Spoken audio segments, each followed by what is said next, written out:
Hi, my name is John Pollard. I'm the Vice President of Business Development for Zebra Sports. And Zebra Sports is a business unit of larger corporation Zebra Technologies, and Zebra is the official player tracking technology of the NFL.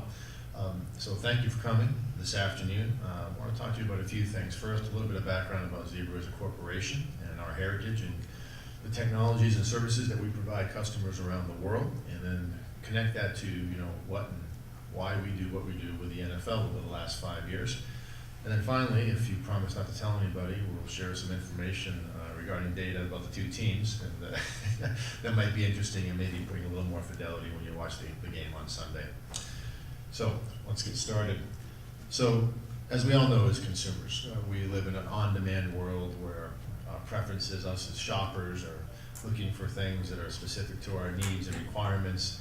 And Zebra is a company that started in the 1960s, where our specialties started in industrial printing, receipt printing, and information printing, asset tracking, management, and we've taken that opportunity and expanded across multiple industries across the world.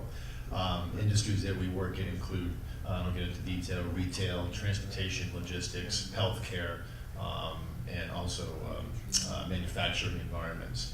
Now, what Zebra does is we not only provide the hardware and the infrastructure to allow organizations in those industries to track assets, people. We actually gather that information and provide complete solutions where companies can actually take the data, analyze it, and create more responsive opportunity to allow our customers to have a performance edge. Zebra is a company, we're number one in mobile computing across industrial industries and enterprise, number one in data capture, number one in barcode printing, and also number one in mobile RFID.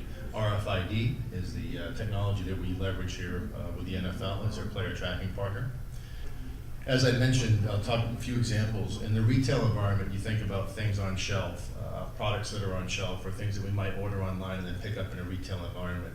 It's most likely that Zebra technology will have some aspect of that process, either capturing the information or ensuring that the delivery of that product is there when you're able to pick it up. In a manufacturing environment, think about large industrial environments where we're not only tracking parts and pieces, but also employees in a large warehouse or even tools and such things. So we track all kinds of information, including just the people, but also the tools and things that are used in manufacturing environments. We have over 3,000 NFL players tagged and tracked over the last 5 years of our relationship with the league. 13,000 plus RFID tags have been deployed. Just to get a visual, the tags themselves are about the diameter of an American nickel or US nickel, and two nickels stacked on top of each other gives you an idea of the thickness of the hardware itself. The tags are also, there's a tag also instrumented inside the football. The football, you may know, weighs about 400 grams. The tag we've worked with both the NFL and Wilson Sporting Goods weighs more than less than 4 grams, so less than 1% of the ball of actual weight, and it's melded inside the rubber bladder of the football. So we have tags on all players, and the ball, we also have tags in the pylons and the various sticks and measurement sticks that are around the perimeter of the field. The data that we capture with our technology is translated under the NFL's brand Next Gen Stats. So when we see Next Gen Stats, either on the NFL.com website, the microsite Next Gen Stats, or through broadcast, which I think significantly in 2018 we saw a lot more prevalence in usage of the Next Gen Stats to help support the broadcast and bring more fidelity to the game. We as Zebra here now are in our 5th year, as I mentioned earlier, of a 5-year relationship with the league, and we're in the process now of hoping to renew and extend that relationship beyond the 2018 season. Data that's collected through the chips in terms of players or their location, if they're on the field, the location where they are on the field, and also in proximity to the other players. We can capture how fast they're running in a single play or over a series of plays in terms of an average. We can also calculate how far they're running during an individual play.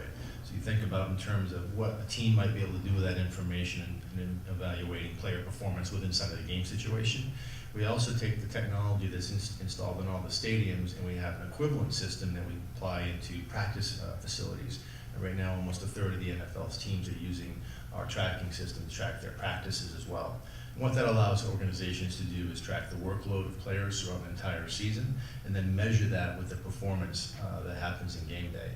Really critical in terms of working with our clients. When you have I'll give you an example. You have a college player in the rookie season, they're used to playing maybe 10 to 12 games during the season. If they're playing an entire NFL season, they're playing over a 17-week span just in the regular season.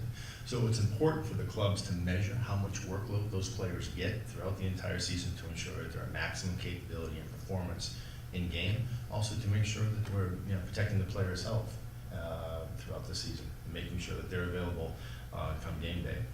Now, to talk about some specific things that you can generate from this data, we're going to talk about a category of information called tight window throws. We saw quite a bit of reference to this in terms of the media and broadcasts throughout the season. We define tight window throws as when a defender is 1.5 yards away from the intended receiver during a pass. Some interesting information regarding the two quarterbacks playing this Sunday. Jared Goff actually attempted more tight window throws than Tom Brady during the 2018 regular season. Jared's attempts in tight windows was 28.6%, where Tom attempted 25.2% of his total passes were in what we define as tight windows. And not only did Jared try more pass attempts in tight windows, he was more successful in terms of completion percentage in those types of aggressive throws. Jared had a really impressive 47.8% completion percentage in tight windows with 15 touchdowns and 6 interceptions. Tom had a 35.9% pass completion percentage in tight windows, generating 6 TDs and 7 interceptions. That's pretty impressive when you compare those two quarterbacks and their experience.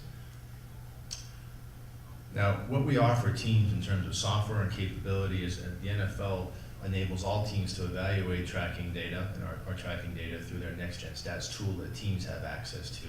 And it allows teams to visualize the data that we just spoke about in ways such as what we're showing here on the map. This is Jared Goff's tight window throws passing chart. The blue dots represent completions, the green dots represent touchdowns, the red dots represent incompletions. And just a quick observation, you can see here, if you look at the chart, there's a pretty significant amount of completions to the left of Jared in the tight window category.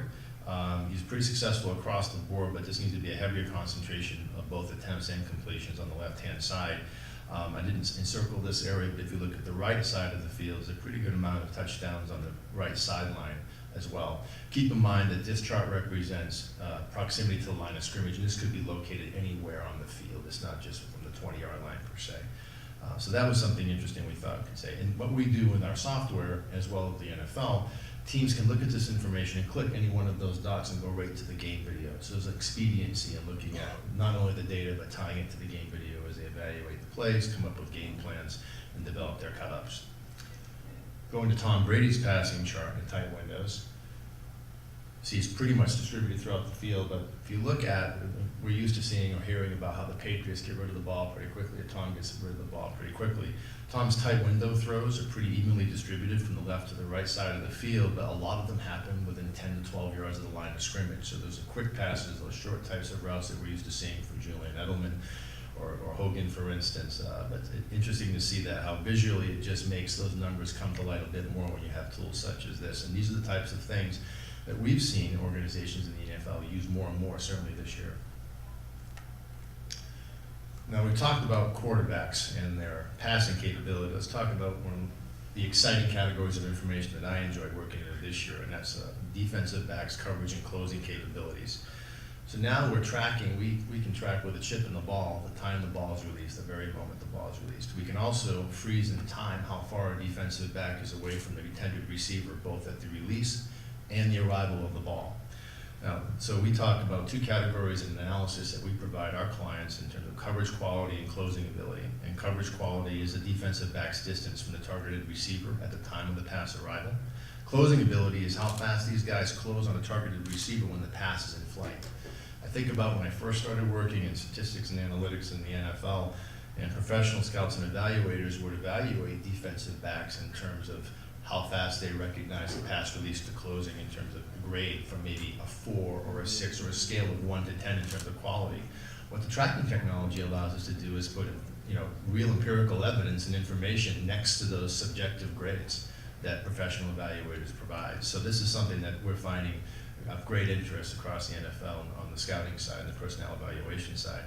As you can see, the Patriots starting cornerbacks outperformed the Rams in terms of coverage quality, meaning they were closer to the wide receivers at the time of the arrival of the ball. When we're just looking at Stephon Gilmore and Jason McCourty, for instance, Stephon averaged 2.66 yards away from the receiver at the time of arrival of the ball, and then Jason McCourty 2.68 yards. We compared that to Aqib Talib, who was 2.98 yards away on average from the intended receiver when he had primary coverage responsibility. Marcus Peters at 3.09 yards. Interestingly enough, perhaps not surprisingly, the closing capability of Talib and Peters was they outperformed McCourty and Gilmore when we looked at the data. This is a visualization of the separation data we just talked about, showing that Gilmore and McCourty are a little bit closer to their receivers at the time of the ball arrival. And moving to the closing ability, in essence, what we're looking at is Talib and Peters actually can accelerate faster into their intended receivers. Now, how that might translate for a defensive coordinator, for instance, or a defensive scheme, perhaps they create more space around the intended receiver with the anticipation that they can get to the ball quick enough and hopefully either create an incomplete pass or even more optimally for the defense, an interception. So this type of information, we're finding that the coaches and the scouts are really enjoying diving into a bit more. And again, I'd say the 2018 season, we've seen a lot more utility and people being comfortable using this information and devising their game plans. I want to talk about something that should be pretty interesting on Sunday, and that's the defensive line, and specifically how the Rams defense is going to defend the Patriots offense and Tom Brady. This is a simple chart that shows the primary defensive linemen for the Los Angeles Rams, where they line up across the line of scrimmage in terms of facing the offense from left, middle, and right. I want to focus a bit specifically on Aaron Donald. Aaron, as you can see, which is incredible, he creates a lot of pressures and sacks, what we would call as a category quarterback disruptions, all across the defensive line of scrimmage. But his highest number in terms of quarterback pressures, 39, and sacks, 11, came from when he was in between the guards, coming what we would call from an interior pressure point. Getting specifically into Aaron's numbers a bit more, this is just a blow-up of the information we looked on the previous slide that illuminates where Aaron's pressures and sacks come from primarily. And when we look at this further and match it to Tom Brady's capabilities, we looked at Tom Brady's passer rating when facing pressure from the edges. So from the defensive ends or the defensive tackle side, he has 118 passer rating when he faces defensive pressure from the edge. When he faces pressure from the interior, which is a capability that Aaron Donald certainly brings to the table, Tom Brady's passer rating goes all the way down to 65. This is the type of information that you can have in your mind when you're watching the game. This is something certainly the Rams will try to scheme and try to create interior pressure against the Patriots offensive line. Of course, this data is information that the professionals at the New England Patriots have as well, so they'll scheme their blocking to try to combat the capabilities of the interior pressure of the Rams. But something to keep in mind, it's a pretty significant discrepancy between passer ratings in those situations. Finally, I want to do a quick snapshot regarding tempo. I mean, we've talked a lot about offense, or heard a lot about the offensive schemes throughout the entire 2018 NFL season. This is an interesting thing. Many of us have probably heard or are familiar with the fact that Coach McVay for the Rams tends to stay on the headset communicating with Jared Goff as long as he can.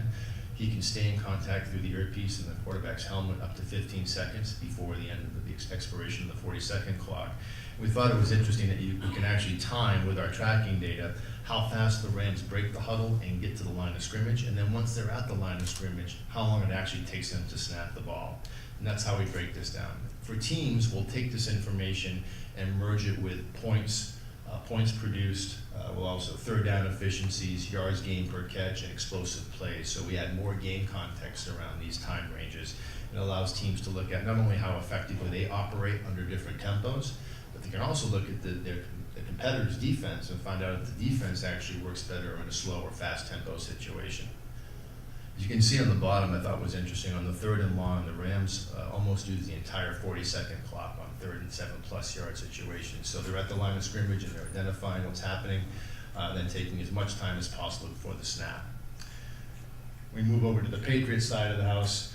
You'll notice that they significantly, in terms of at least their base offense, the Patriots leave about 5.3 seconds on average left on the 40-second clock, so they tend to get to the line relatively quickly compared to the NFL. and they're right about the league average in terms of once they get to the line of scrimmage, when do they snap the ball and release it.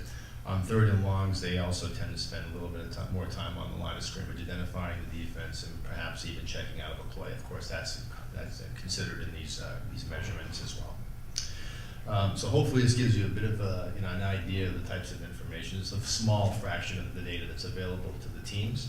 I am excited to say that with the NFL and their Next Gen site, I encourage everybody, if they have a chance, to go to the Next Gen stats site at part of NFL.com. The league has released a significant amount more data for us as fans and media to access and enjoy. And actually during the Pro Bowl this past weekend, they released access to a live tool that's showing you this information captured in real time. And so from a fan's perspective, it's great to have the data at your fingertips via the second screen, but it also accentuates the capabilities that we're bringing to the table, because you're seeing that data populate in near real time.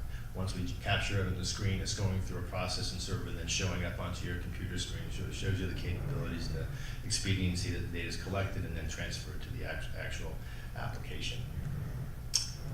And then just do a quick snapshot of, snapshot of the two teams' offenses summary.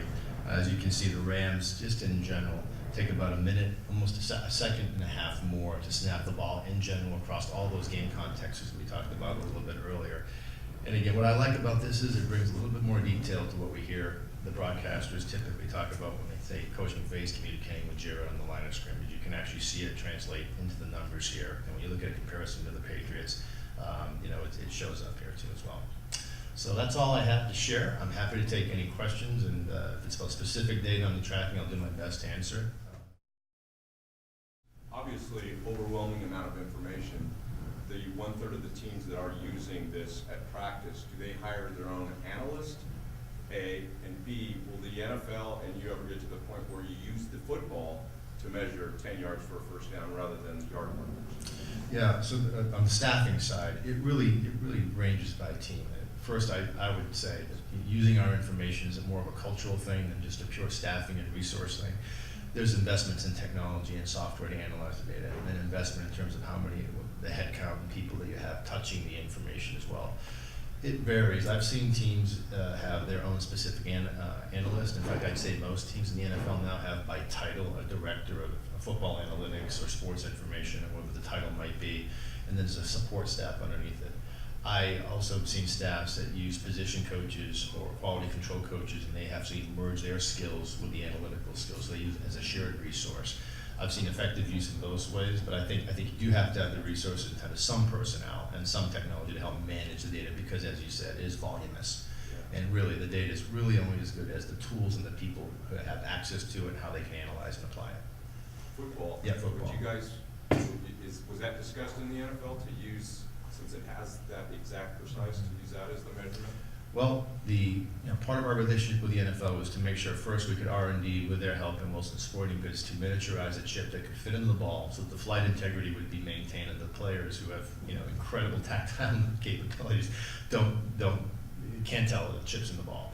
So we're not actually working directly with the NFL or privy to the research that they're doing. What I can say is, the chip is in the ball. It's tracking velocity and rotational information for every passing kick.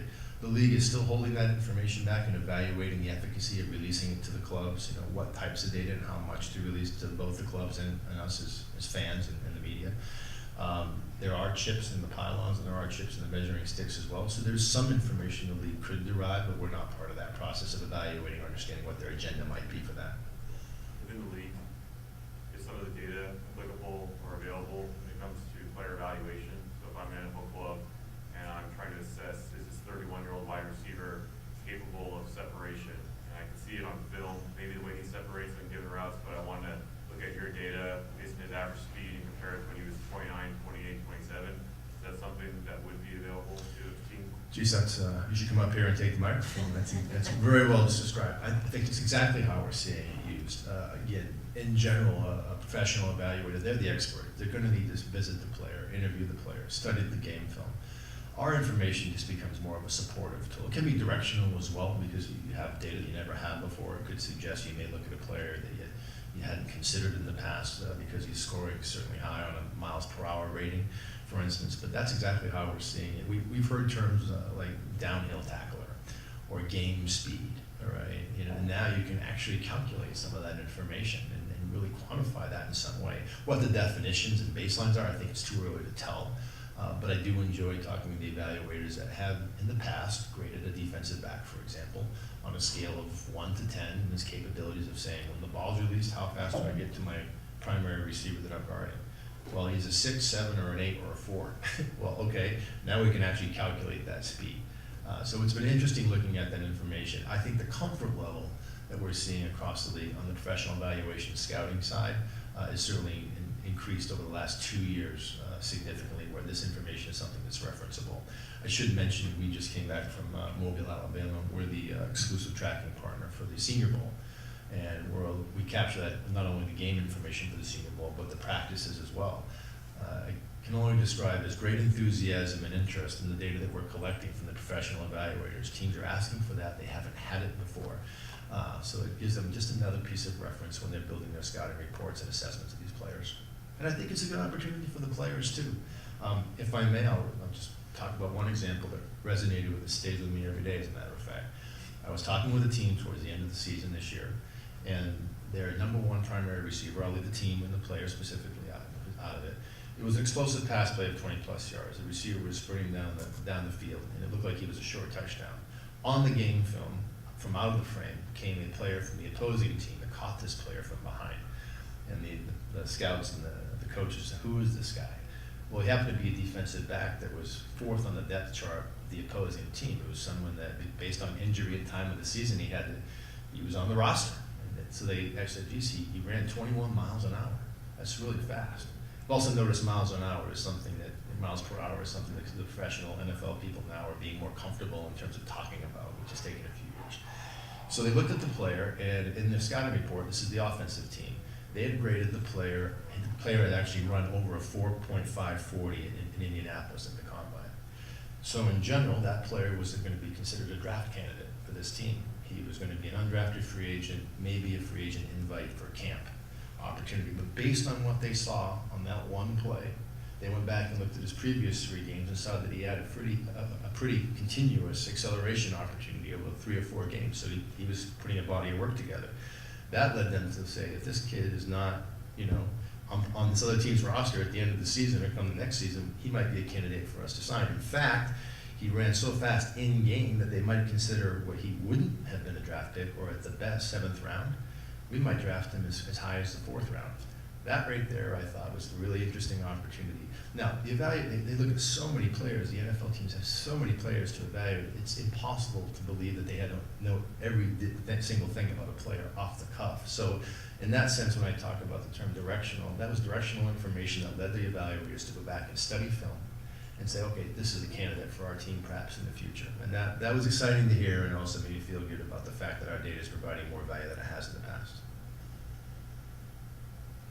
So how big would you say the gap is between the team that's using this the most versus the team that's using this the least in the league? I'll play it safe.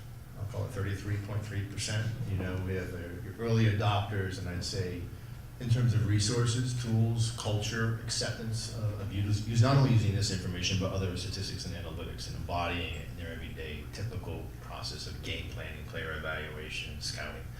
I think there's a set of 8 teams or so that are pretty aggressive at using this stuff creatively, comfortably. Another group that are, I think the last season, we've seen that invest more in software tools and staffing and socializing the data beyond strength and conditioning and performance coaches to more professional evaluators for advanced scouting and self-scouting needs and personnel evaluation. And there are the other set of teams, I'd just say more conservative. What I would say is all the teams are now privy to the information and are accessing at some level of regularity. If it's not through our tool, it's certainly for the tool the NFL's provided. The NFL's provided a wonderful team-only software tool that allows teams to actually get to this data and find the unique insights quickly. That's part of the challenge.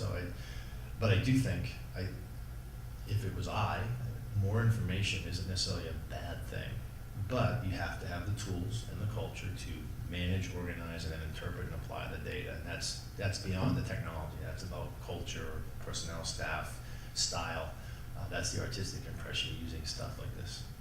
The 2 that are playing Sunday, are they among the 8? That's a good question. Good answer. Yeah, I think it's, the Rams are a practice client of ours. They've been great to work with. They were an early adopter of our technology as we grew and built more tools for them to utilize it. I think both clubs, there's a reason they're here. I think they do a lot of things, on more of the leading edge of the league. That doesn't necessarily mean it's not trial and error. Sometimes mistakes are made, but the Rams are a good supportive client of ours. We like working with them. The Patriots are a well-renowned organization, not only from the outside, but internally using tools and resources and thinking about how they use things to become more efficient and effective in what they do. You had said at the beginning that this is a 5-year relationship. Were you allowed prior to the 5 years to go to a team individually, or was this did the clock start with NFL teams 5 years ago? Not by, the clock started once the relationship was in place, but not by mandate per se. What we started to see was an interest at the club level to say, hey, we'd like to have tools like this at our facility for our indoor and outdoor practice facilities. So it was more of an opportunistic thing that we started on the practice side, and then adoption started to pick up, and then utilization started to pick up. And we said, hey, this is a viable business for us to extend into our capabilities at the stadium, put it into the practice facility. So again, it wasn't a mandate, it was just opportunistic, and we decided it's an opportunity for us to continue to grow our business. And now, usage and comfort with the data is picking up where this is our selling time. This is this off-season leading into the combine. This is when we engage teams.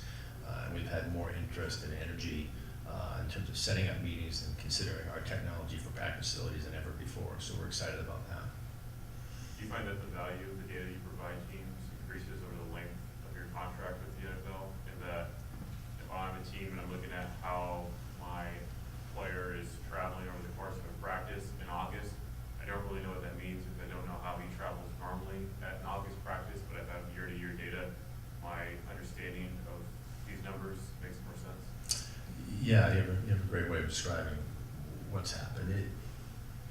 The comfort level, you have to be patient. I had a mentor of mine that said something that I think about all the time, especially when you're doing new things in technology and analytics. It takes 5 years to be an overnight success. It takes a few years for people to be comfortable with a new set of information and technologies. And how do you can't, on the technology side of things, we can be very excited about what our stuff can do. But if a team doesn't know how to integrate it into their business process, or it doesn't fit in terms of the resources they currently have, it takes time. We do have to be pragmatic when you introduce new things like this. And so I think the third year of our relationship, we started to see more incoming interest in terms of analytics and derivative statistics that you could take from our data, incoming questions from clubs. We're in the third year, and then an accelerated adoption of comfort and curiosity over the 2017 and 2018 regular season. I'm looking forward to the combine this year. The education level at the teams, and how teams are looking at this information as a set of data that's relevant to most everybody in the organization in some way. I mean, that's exciting for us to see. If we're providing more value and utility, that's what our goal is from a club level. And it's great to support the clubs because obviously they're part of the league. And the league is a very, very good client of ours and an excellent partner to work with.